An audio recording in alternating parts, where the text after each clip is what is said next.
नमस्कार विद्यार्थी मित्रांनो, चंद्रकांत रोडगे मॅथ क्लास या यूट्यूब चॅनलमध्ये तुम्हा सर्वांचं स्वागत आहे। आजच्या व्हिडिओमध्ये आपण 10वी गणित भाग 2 मराठी माध्यम वर्तुळ सराव संच 3.3 अभ्यास करणार आहोत। हे व्यवस्थित समजून घेण्यासाठी तुम्ही हा व्हिडिओ शेवटपर्यंत पहा आणि जर आणखी माझ्या चॅनलला सबस्क्राइब केलं नसेल तर प्लीज सबस्क्राइब करा।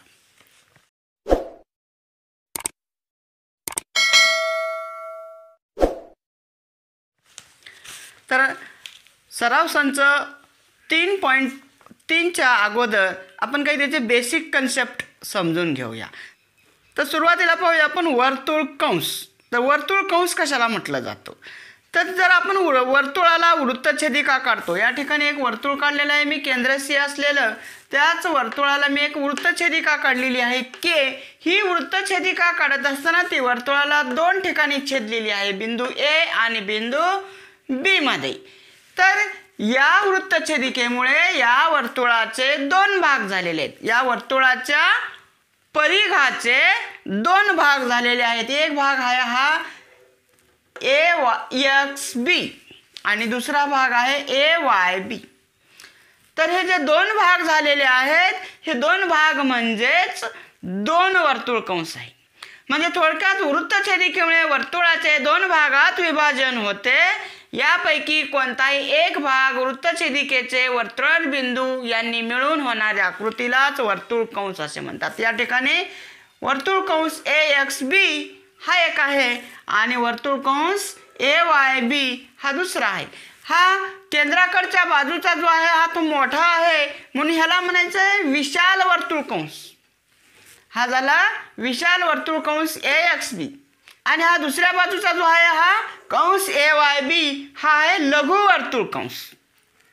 म्हणजे वृत्तछेदिकेच्या केंद्राकडच्या बाजूचा कंस जो असतो तो विशाल वर्तुळ कंस असतो आणि दुसऱ्या बाजूचा लघु वर्तुळ कंस असतो। विशाल म्हणजे मोठा वर्तुळ कंस।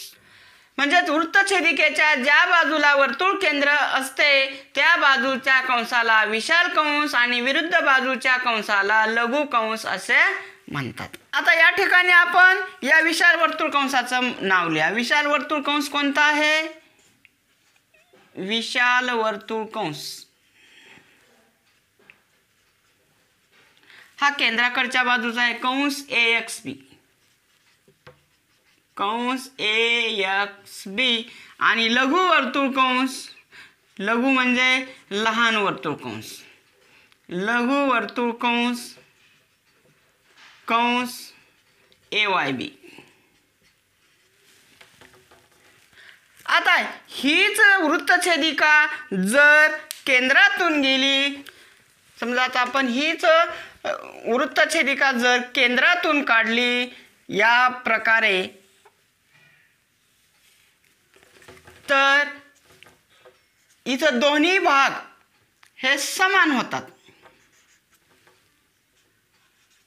हे या ठिकाणी दोन्ही वर्तुळ कंस हे समान होतात। कंस AXB आणि कंस AYB हे दोन्ही समान मापाचे होतात, म्हणून याला म्हणतात अर्धवर्तुळ कंस, अर्धवर्तुळ कंस AXB आणि कंस AYB। म्हणजे वृत्तछेदिका जर केंद्रातून जात असेल तर दोन अर्धवर्तुळ कंस मिळतात। तर आता पाहूया आपण केंद्रीय कोन। तर केंद्रीय कोन म्हणजे या ठिकाणी वर्तुळ आहे केंद्र O असलेलं, ज्या कोणाचा शिरोबिंदू हाच वर्तुळ केंद्र असतो त्या कोणाला केंद्रीय कोन असे म्हणतात। तर या ठिकाणी O केंद्र असलेलं जे हे वर्तुळ आहे आणि कोन AOB चा शिरोबिंदू हा वर्तुळ केंद्रच आहे। म्हणजे हा कोन जो आहे तो कोन AOB हा केंद्रीय कोन आहे। म्हणजे कोन AOB हा केंद्रीय कोन आहे।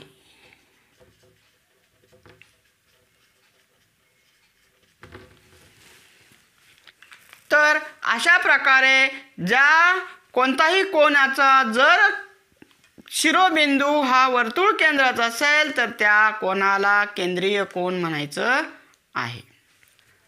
तर आता पाहूया आपण कंसाचे माप। दिलेल्या कंसाचे माप कसे काढायचे आणि कसे ठरवायचे. तर या ठिकाणी हे वर्तुळ आहे, वर्तुळाचा केंद्र O आहे आणि या ठिकाणी मी एक केंद्रीय कोन काढलेला आहे, कोन AOB. तर या ठिकाणी या केंद्रीय कोनामुळे वर्तुळाचे दोन कंस आलेले आहेत, कंस विशाल कंस AYB आणि कंस AXB हा लघु कंस आहे. तर या लघु कंसाचे माप म्हणजेच या केंद्रीय कोनाचे माप असतील. म्हणजे थोडक्यात लघु कंसाचे माप त्याच्या संगत केंद्रीय कोनाच्या मापा एवढे असते. तर या ठिकाणी लघु कंस कोणता काढलेला आहे, कंस AXB. नंबर 1 माप कंस AXB बरोबर माप कोन AOB. म्हणजे हा लघु कंस असल्यामुळं या कंसाचं माप या केंद्रीय कोनाच्या मापा एवढंच असेल. म्हणजे जर हा कोन 60 अंशाचा असेल तर या कंसाचं माप सुद्धा 60 अंशच असेल.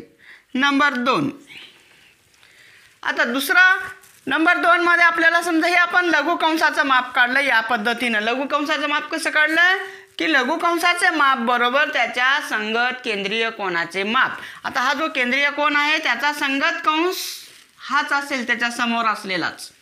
आणि आता विशाल कंसाचे माप हा आहे विशाल कंस.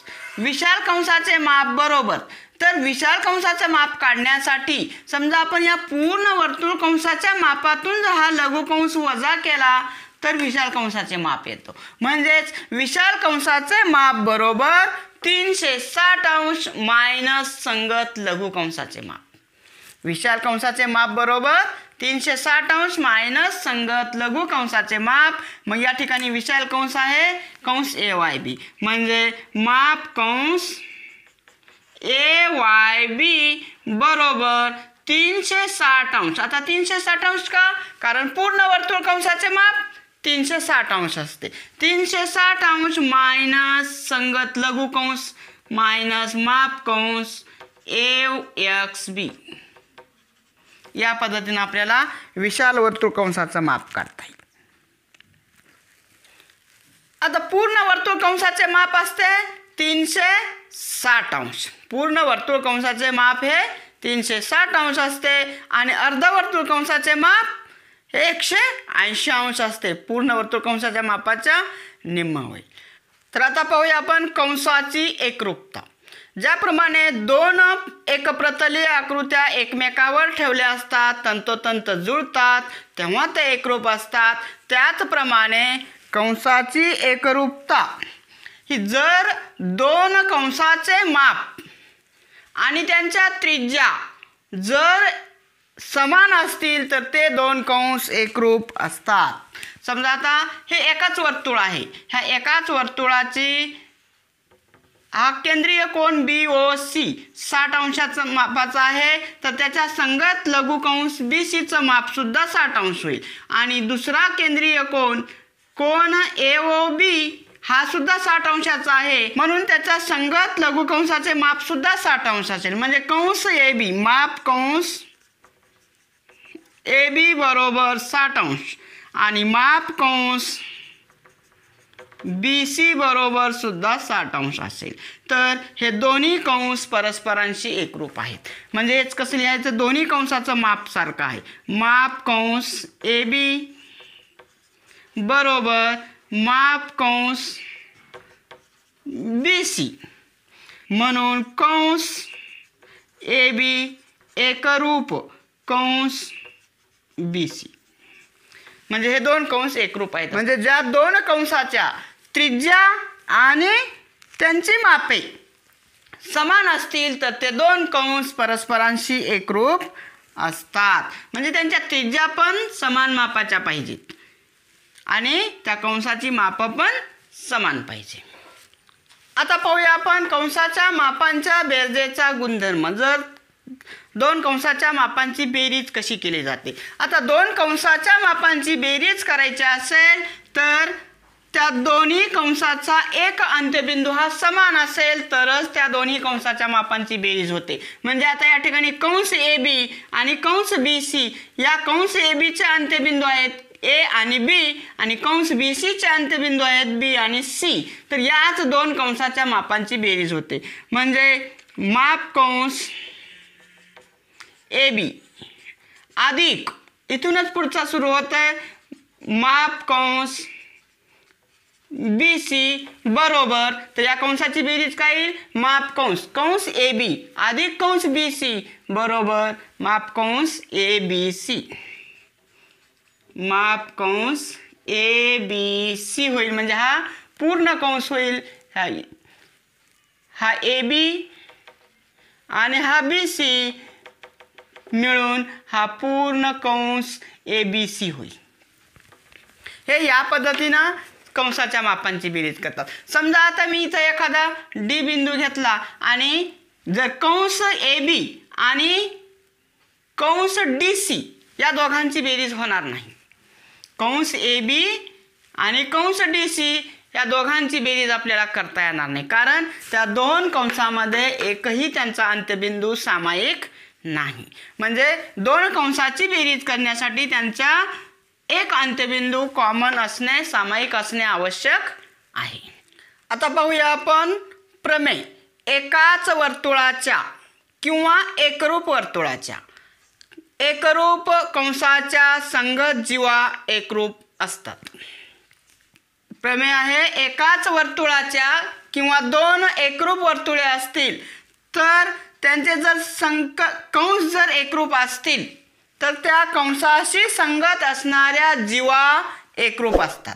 म्हणजे या ठिकाणी आपण बी केंद्र असलेलं वर्तुळ काढलेलं आहे. तर इथं काय दिलेलं आहे बघा, पक्ष केंद्र बी असलेल्या वर्तुळात कंस एपीसी एकरूप कंस डी क्यू ई. इथं हे दोन कंस एकरूप आहेत. कंस एपीसी हा कंस आणि कंस डी क्यू ई हा दुसरा कंस, हे दोन्ही कंस एकरूप आहेत. मग साध्य त्याच्याशी संगत असलेल्या जीवा, कंस एपीसी ची संगत जीवा आहे एसी आणि कंस डी क्यू ई ची संगत जीवा आहे डीई. तर या दोन्ही जीवा एकरूप आहेत. म्हणजे साध्य होईल जीवा एसी एकरूप जीवा डीई. आता सिद्धता. सिद्धता म्हटलेल्या आपल्याला रिकाम्या जागा भरून सिद्धता पूर्ण करा. इथं रिकाम्या जागा आपल्याला भरायच्या आहेत. तर त्रिकोण ए बी सी व त्रिकोण डी बी ई यामध्ये हे दोन त्रिकोण आहेत, त्रिकोण ए बी सी आणि त्रिकोण डी बी ई मध्ये. याच्या लिहिलंय तर बाजू ए बी एकरूप बाजू डी बी. हे पहा, बाजू ए बी एकरूप बाजू डी बी. ह्या दोन बाजू एकरूप आहेत.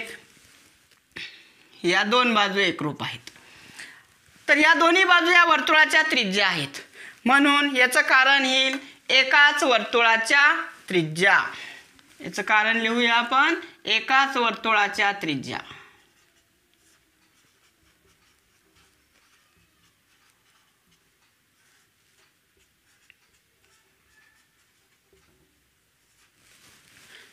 दुसरी बाजू. आता बाजू डॅश डॅश एकरूप बाजू डॅश डॅश आपल्याला लिहायचं. आता बाजू बी सी एकरूप बाजू बीई. बाजू बी सी एकरूप बाजू बीई. म्हणजे ही बाजू एकरूप आहेत. तसं या सर्वच बाजू एकरूप आहेत कारण एकाच वर्तुळाच्या त्रिज्या आहेत. यालाही कारण लिहूया आपण, एकाच वर्तुळाच्या त्रिज्या. एकाच वर्तुळाच्या त्रिज्या.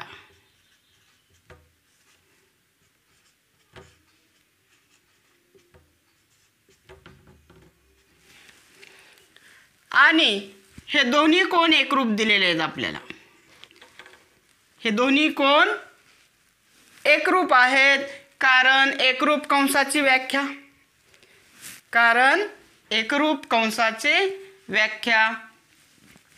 म्हणून त्रिकोण एबीसी एकरूप त्रिकोण डीबी. आता त्याचं कारण लिहायचं आपल्याला.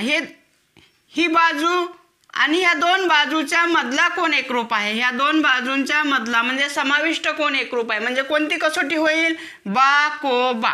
बाजू कोण बाजू. म्हणून त्रिकोण एबीसी एकरूप त्रिकोण डीबीई कारण बा को बा कसोटी.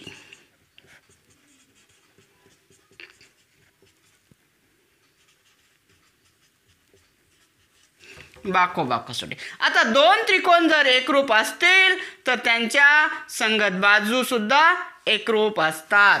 म्हणून जीवा AC एकरूप जीवा DE, कारण एकरूप त्रिकोणाच्या संगत बाजू. एकरूप त्रिकोणाच्या संगत बाजू.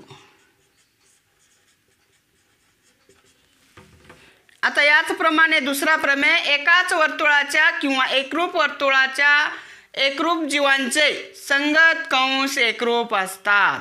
म्हणजे याच प्रमेयाचा व्यत्यास आहे, जर जीवा एकरूप असतील तर त्यांचे संगत कंस एकरूप असतात. म्हणजे याचा पक्ष काय होईल?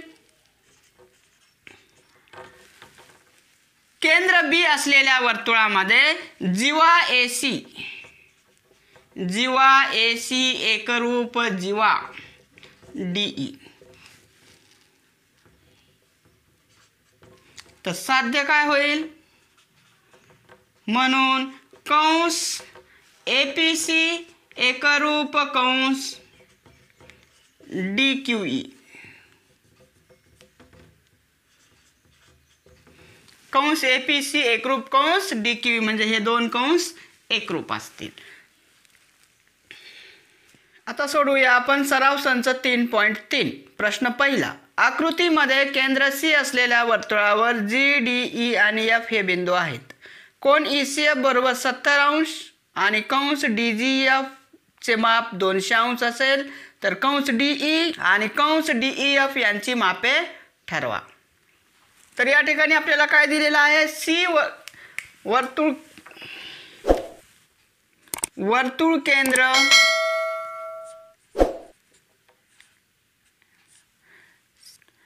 C असलेल्या वर्तुळावर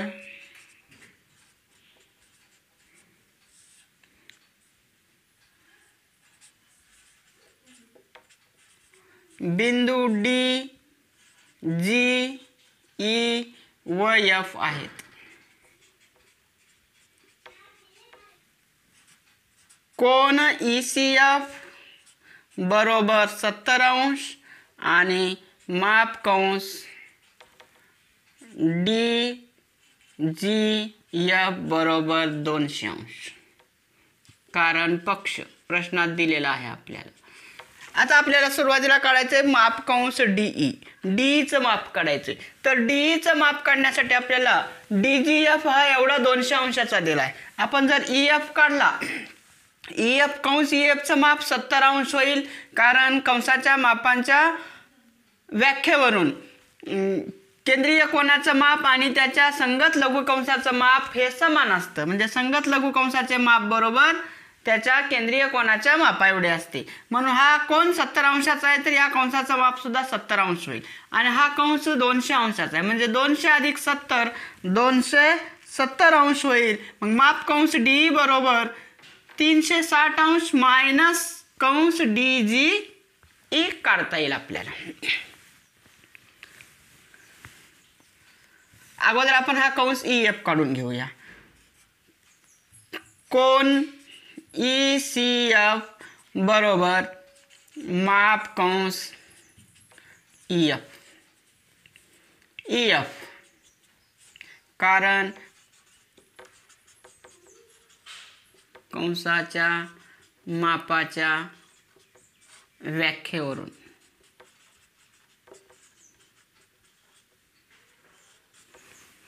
आता कोन ECF बरोबर 70 अंश आहे बरोबर माप कंस EF म्हणजेच माप कंस EF बरोबर 70 अंश. या कंसाचं माप आलं 70 अंश. आता आपण माप कंस DGE चं काढूया. माप कंस DGE बरोबर माप कंस DGF प्लस माप कंस EF.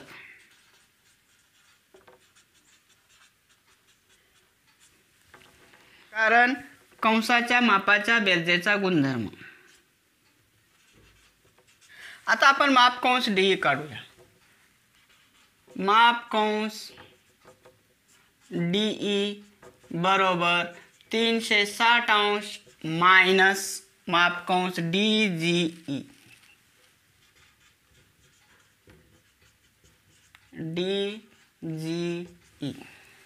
आता आपण याच्या किमती ठेवूया. मापकंस डी जी ई बरोबर मापकंस डी जी एफ आहे 200 अंश 200 अंश प्लस ई एफ आहे 70 अंश म्हणजेच बरोबर 270 अंश. आता काढूया आपण मापकंस डीई. मापकंस डीई बरोबर 360 अंश पूर्ण वर्तुळामधनं आपल्याला हा एवढा कंस जर काढून टाकला तर आपल्याला डी शिल्लक राहील. म्हणजे मापकंस डी बरोबर 360 अंश पूर्ण वर्तुळ कंसाचं माप 360 अंश मायनस मापकंस डी जी ई.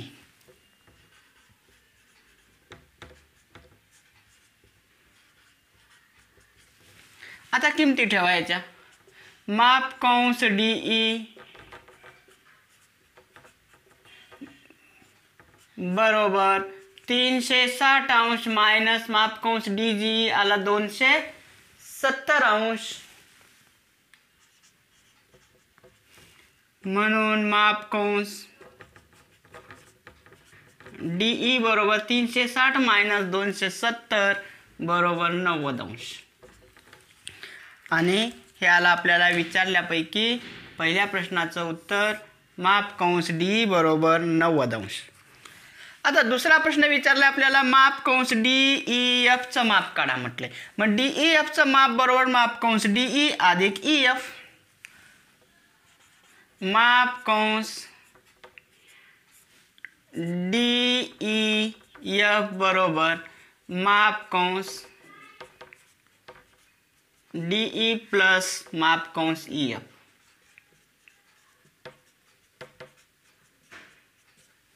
कारण कंसाच्या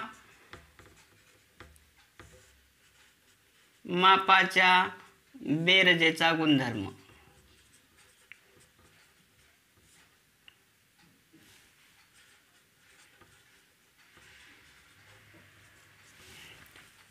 आता मापकंस डीई एफ बरोबर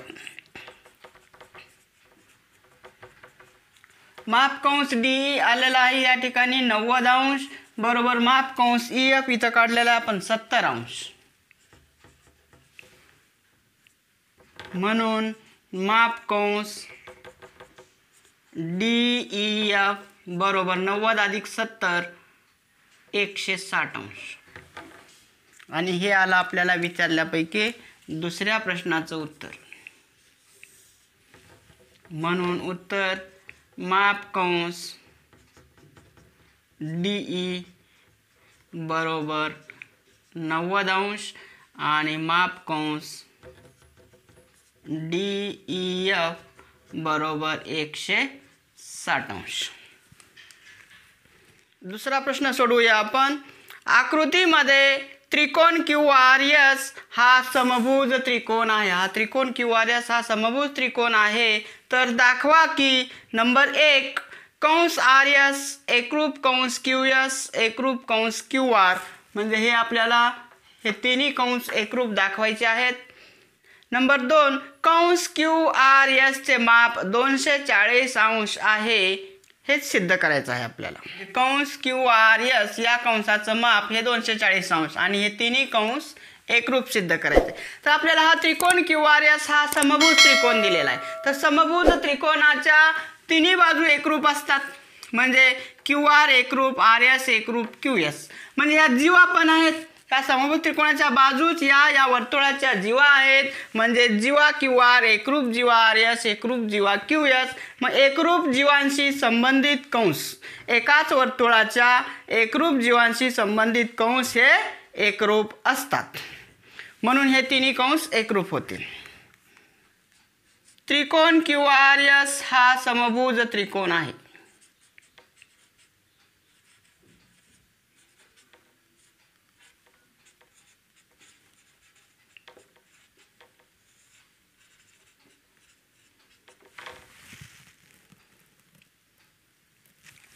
म्हणून रेख क्यू आर एकरूप, रेख आर एस एकरूप, रेख क्यू एस, कारण समभुज त्रिकोणाच्या बाजू, समभुज त्रिकोणाच्या बाजू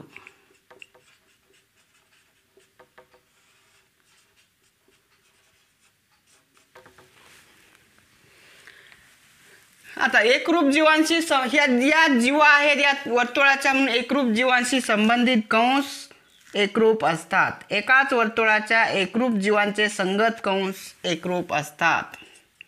एकाच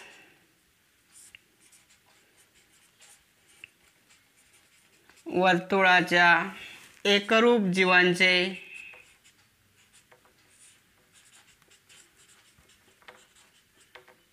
संगत कंस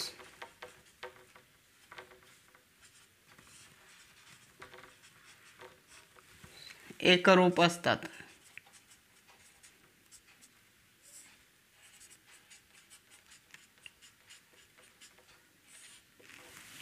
म्हणून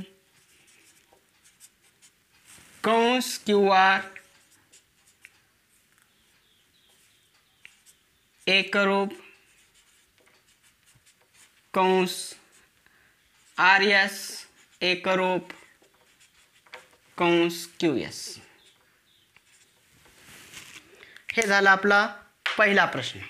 आता दुसरा प्रश्न,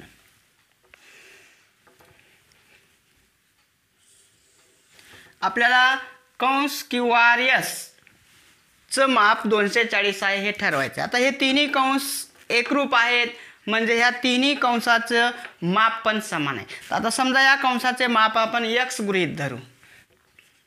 समजा माप कंस क्यू आर बरोबर माप कंस आर एस बरोबर माप कंस क्यू एस बरोबर x अंश आपण गृहीत धरलेला आहे। तर तिन्ही कंस मिळून पूर्ण वर्तुळ कंस होतो, म्हणून पूर्ण वर्तुळ कंसाचं माप किती होईल 360 अंश। मग आपण यांची बेरीज करूया। माप कंस क्यू आर प्लस माप कंस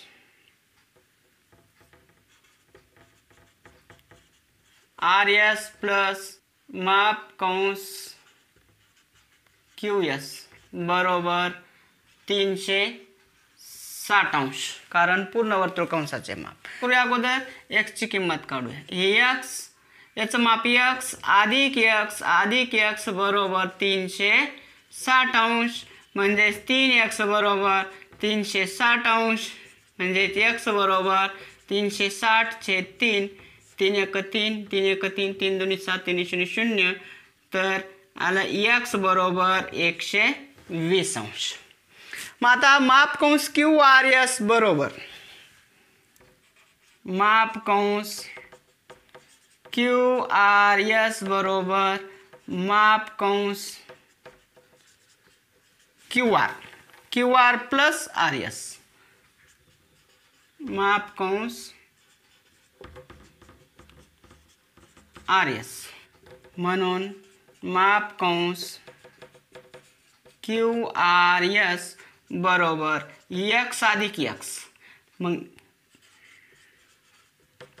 माप कंस क्यू आर एस बरोबर x आलं 120 अधिक 120, म्हणजेच माप कंस क्यू आर एस बरोबर 240 अंश हे दाखवा म्हटलं होतं, म्हणून आपलं उत्तर आलं माप कंस क्यू आर एस बरोबर 240।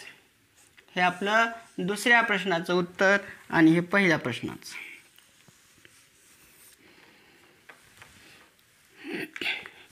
तिसरा प्रश्न सोडवूया। आकृतीमध्ये जीवा ए बी एकरूप जीवा सी डी, तर सिद्ध करा कंस ए सी एकरूप कंस बी डी। तर आपल्याला या आकृतीमध्ये जीवा ए बी आणि जीवा सी डी एकरूप दिलेले आहे, तर आपल्याला कंस ए सी आणि कंस बी डी एकरूप दाखवायचं आहे। तर आपल्याला माहिती आहे की एकाच वर्तुळाच्या एकरूप जीवाचे संगत कंस एकरूप असतात, म्हणून कंस ACB आणि कंस CBD हे एकरूप होतील. यामध्ये दोन्ही कंस हा कंस BC आहे. तर आपण कंस AB बरोबर AC प्लस BC आणि कंस CBD बरोबर कंस CB प्लस BD जर घेतलं आणि दोन्ही बाजू बरोबर घेतल्या तर BC कॅन्सल होईल. तर आपल्याला या ठिकाणी काय दिलेलं आहे, जीवा AB एकरूप जीवा CD कारण पक्ष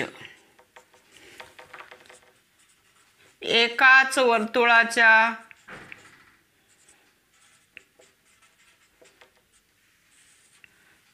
एकरूप जीवांचे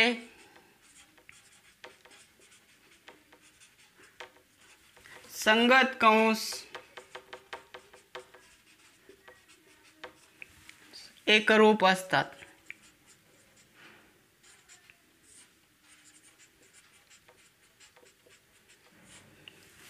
म्हणून कंस ACB एकरूप कंस DBC किंवा CBD.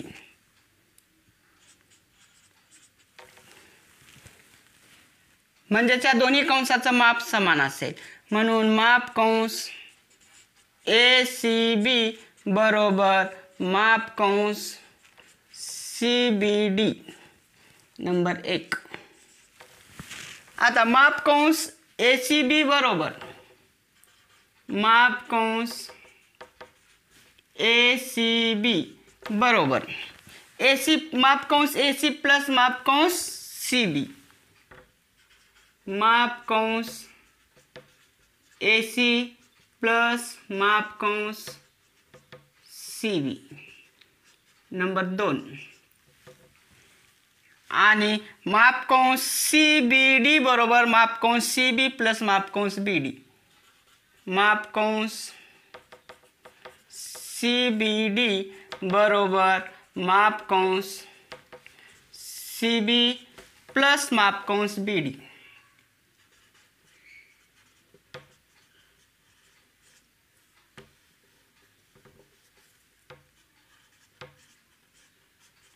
नंबर 3. आता 1 वरून ह्या दोन्ही कंसाची ह्या दोन्ही 1, 2 आणि 3 समीकरणाची डावी बाजू सारखी आहे, म्हणून उजव्या बाजू पण सारख्या होतील. म्हणून 1, 2 व 3 वरून म्हणून माप कंस AC प्लस माप कंस CB बरोबर ही बाजू लिहा. आता माप कंस CB प्लस माप कंस BD. आता या समीकरणाच्या दोन्ही बाजूमध्ये माप कंस CB माप कंस CB आहे सेम, हे कॅन्सल होईल.